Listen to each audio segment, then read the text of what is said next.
That is so that you can put the social studies and the math and the science and the, those papers go in those files.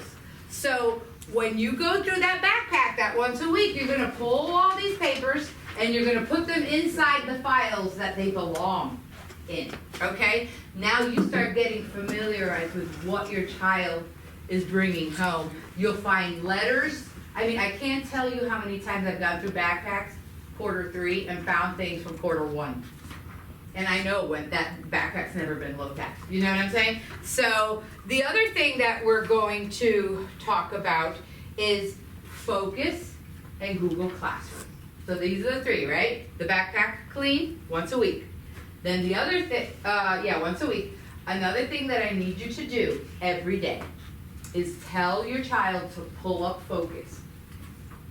If you don't have a Focus account, that's okay. They have Focus accounts. They pull it out every day. I forgot my password. That's not true. Oh, then I'm going to email your teacher. They know their passwords, and they know how to get in Focus and into Google Classroom because they have to do it every day. So whatever is in Focus, remember this, anything in Focus is already late. Anything in Google Classroom is current. So if you've got a kid that's got a C, don't tell them, well, finish all the stuff you haven't done. No, have them do first what they need to do now, current, so they don't keep on getting in a hole. And then, once they do everything they need to do currently, then pull in some of the late, so that we can keep them on track. Pull in some of the late and let's keep going forward. Because if you go to the back to just doing late work, you're going to be doing late work all quarter long, and then the quarter's going to end, and the grade never changed. Okay? So, Google Classroom is what? Assignments. Current. And Focus is late. When you see an assignment and you see that the grade is a Z, that means 0. There is nothing you can do to make up that. So when you're telling your kid, make up your assignment. If you see a Z, don't even look at it. If you see an S, that's a soft 0. That teacher is being kind enough to allow you to turn it in late. So those are the ones that you're going to focus on, okay? In here, I have lots of other little tricks for you to do. Just make sure that you go through this and it'll help you out. The next thing I'm going to talk about are the middle school requirements. You need to have 3 ELA, 3 math, 3 science, 3 social studies. That's the amount of years that they are in middle school.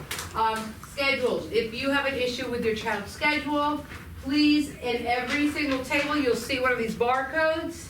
If you weren't able to come to me or Mr. Son this morning, and you still have an issue with your schedule, make sure you come here and you get that done.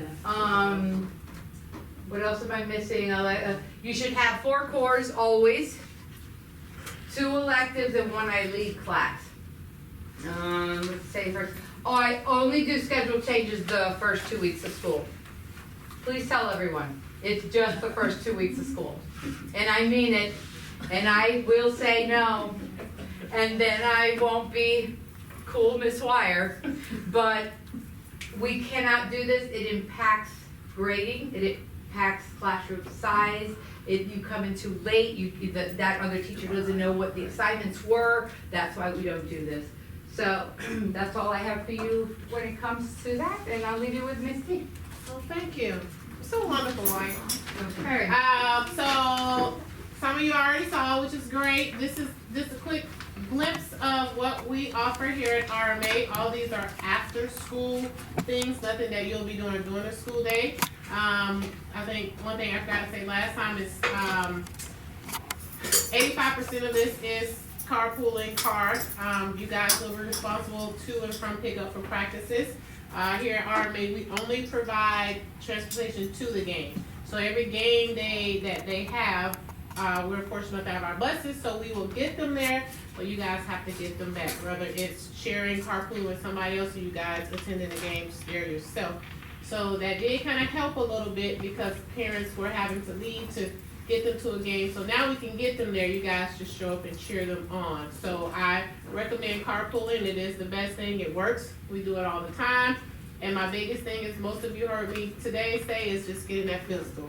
I've been voicing it all summer because unfortunately I too, like Ms. Wire, have to say no because tryouts come and you don't have a physical, and unfortunately I can't let you try out. And then parents get upset because if you don't try out, you can't make the team, and then I become the bad guy, and I'm apologizing in advance. So that's why I just say that you go ahead and get that physical, and then we'll be ready to rock and roll. Everything else we can kind of talk about after that. So that's one of my hats that I wear. And the next one, I deal with the behaviors, and I also deal with the awesome fun things that happen with Hero. Hero is our incentive program that we have here at RMA. It's where your awesome students are going to earn all of these points that you guys get to see. Even the first week of school, when you get that big old pack of papers that they're gonna give for you to fill out, please fill it out. If your student get it back within their first week, they'll get to roll out with 100 Hero points. As you see now, everybody has 0. They do not roll over, so everybody starts fresh. So the first group of points I like to give out is by having parents be responsible for filling those paperwork out and getting them back to have your students turn it in, and we'll give them their first set of Hero. Parents, I am asking this. I heard Ms. Wire mention backpack checking weekly. Go ahead and include that with your Hero. Your students will have access to this. It's going to be an app on their iPad, so don't let them tell you they can't get in, because they can. I just ask that you guys have them to open it up for you weekly. It'll get to tell you all of the great things they're doing, all of the points they earned for that week, why that teacher gave them that for whatever greatness they did. But it is also how we keep track of our minor behavior issues, is what we call. So we call it minor because you don't get a referral right away. It kind of gives you guys an opportunity to talk about it and help us to help straighten out those little minor behaviors so that it does not result into a referral. You will see that. So the reason I asked you to open is you say, hey, Johnny, you didn't have a great day in math today. Kind of tell me what happened. Then if you want to reach out to the teacher, great. Communication is the key. I feel like communication is how we get breakthroughs. So you email. Eventually they will email you back as well. The second time, the third time is when you guys will hear from me. Hopefully we don't have to get there. Hopefully you only hear from me about all the awesome stuff that's happening, and not because we received a referral and I had to reach out to you guys. So anytime you have a question, please just email me. Even sometimes I think parents think it's a little easier for them to come through me, and that's okay. We find relationships, we build them. But I do suggest you reach out to teachers because they're all amazing here. And the communication is how we work together. I feel like kids know everything is going to work out when we're all on the same page. So they don't really have that mom and dad. Sometimes you guys are like the mom, we're like the dad, and they try to maneuver, and then I have to be like, nope, we all on the same page. Mom already knows, Miss T taught her. So that's just what I do. So Hero is great. Please just make sure you check it weekly. Those are my 2 great things, and if you have questions, you can go ahead. Raise your hand? Yes. All right, well, you said that everyone starts with 0 points, but some of them attended the orientation and they each got 50 points. Well, that's great because I said that, and when I thought about it, some of them went to the beautification too, and Dr. Bradley asked me to give them points, so I'm going to do that too. So some of them do. They started off with 0, but some of them have already earned points over the summer. So thank you for reminding me of that, because he did leave me a list and asked me to give those kids points. So they will see that by Monday when they return, if they were here for our beautification day. So thank you guys for that, because I didn't make it, but I would gladly give those points out. So yes. All right, yes. And this we can pull up on their iPads, Yes. just to monitor. Yep. So don't let them tell you no. Okay. Get it in. Check it. Check it. Okay, just to let you know, we offer multi-tiered systems of support here. MTSS, the whole state of Florida follows that model. So that what that means is that we have different levels of support in the behavior, academic, and social emotional domains. So we have a really good tier 1 support here. That's what we do for all students.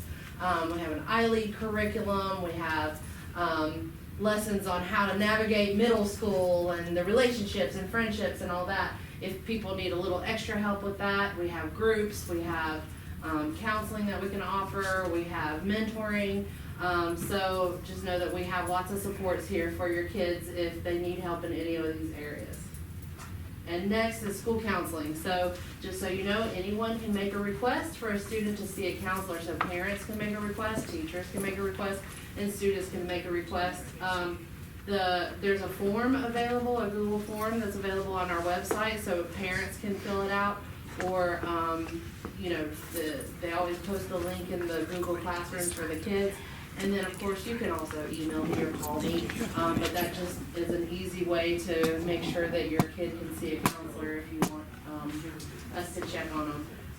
Because of the parental rights and education law that was passed, we have to make sure that you know that you can waive, you can sign a waiver if you do not want your kid to be able to meet with a school counselor.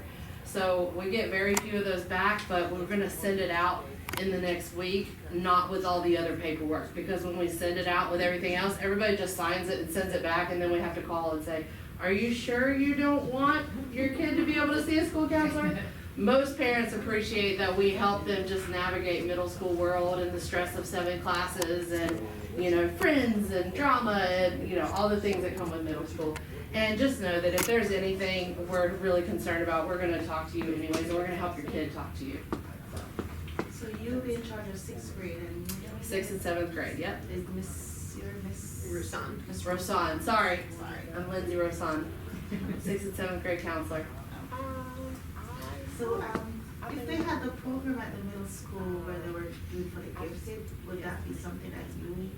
This is our gift. She's gonna That would talk be about me, it now. I'm up next, but we all work together, just so you know, if you reach out to one of us, we're all gonna work out together. We're one department and we work as a really good team, okay? But my role is to be the student services support, so I coordinate any student that has an IEP, 504 plan, or as gifted plan, okay? So we are a full inclusion school here. That means that students with an identified disability receive instruction in a general education classroom with support. Mrs. Falls, your tour guide today, she is our ESE teacher and she pushes in to support teachers and students in the classroom. We have a paraprofessional team that also pushes into our general education classrooms, okay? Any meeting that needs to be held for an IEP or gifted would take place with me. If your student has a 504 plan, those are reviewed annually. If you're coming into 6th grade, we do a little more in-depth look. We do a reevaluation. It doesn't necessarily mean we're testing, it just means that we're gonna make sure that your accommodations and services are appropriate for middle school. I don't know what a 504. A 504 plan is for a student who has a disability, identified disability, but doesn't need specialized instruction, okay? So for example, if you break your arm, okay, and you can't write, you're gonna need to have like an emergency 504 plan. So you can have an accommodation that someone would either write for you or they would scribe for you, okay? They're similar to an IEP, but a 504 plan does not require any kind of specialized instruction. It's more of an accommodation to help you get through what you need to do your learning, okay? I'm also the gifted coordinator. I teach a gifted I-Lead. There are 6 gifted teachers on campus, 2 at each grade level. And we offer gifted services through our I-Lead. They're grouped with other gifted peers, and then 2 times a week, we have what's called SOAR enrichment. And the students in those classes would choose what enrichment they wanted to be participating in. And it varies from year to year, depending on the students. We also offer advanced placement for that academic rigor in compliance with state law. And if you are gifted, or if you have an IEP, articulation to high school would happen at the end of your 8th grade year, the last quarter. My email is here, my Google Voice is here, that's also on the business card that we passed out to you. I'm Terry Bennett. If we, at the end of 5th grade, did their last gifted IEP, do we have to do that again? Gifted is every 3 years, So it so won't be not till until 8th the grade. end of 8th grade. Yeah. Okay, Ms. Lopez. Hi, this is Lopez, and I coordinate the ESOL program. So what that is, it's a program for students that their first language is not English and they're not yet proficient in it. So all our students are mainstreamed into regular core classes. Our LY students are still in the program, and once they exit the program, they become LF, and we monitor them for 2 years to make sure they're doing okay. Through the ESOL program, we give accommodations, strategies, assistance to those students to help them become proficient in English, make sure that they're doing well in their classes. Once a year, we have access testing, and that's how we determine what their proficiency is. Dual enrollment is basically high school when your child is taking high school classes, they're considered dual enrolled, dual meaning part-time high school and middle school. So, they will receive, they have 2 transcripts, one for middle and one for high school. Next one is, these are the high school classes that we offer. In different grade levels, you have the opportunity to acquire those credits during those grade levels. So as you can see, English 1 honors would be in 8th grade. Algebra, if you qualify with the Iowa exam of a stay 9 of a 7-8, 8-9, you qualify for algebra in 7th grade. Once you get to 8th grade, anybody who has a level 3, 4, or 5 qualifies for algebra in the 8th grade. And those students who took algebra in 7th grade would go into geometry in 8th grade. Physical science, these students need to have the requirements of a level 5 in reading, a level 5 in math, and they need to have a teacher recommendation. The high school elective classes are as follow there, the Spanish 1, 2, and engineering tech. So in order to have engineering tech, you should have Tech 1 and Tech 2 to qualify for the engineering tech, and must have a level 3, 4, or 5 on their reading. Does anybody have any questions? Yeah, what's a level 5 already? That's the highest level that you could have. How do you get there? You get there by taking the FAST test. Okay. Okay, so are you new to the district or the state? No, only 1 year. I'm sorry? Oh, I've been here only 1 year. Oh, only 1 year. So was your child here in 5th grade? Yeah. So was it a public school? No, it was in Raleigh that. Oh, then they took it. Yeah. Then they took the test there. They should have gotten a score there. Yeah. The Florida, I don't remember their levels though. Okay, Where they then, go from. if you look at their schedule and they have advanced classes, they got a 3 or 4 or a 5. Oh, okay.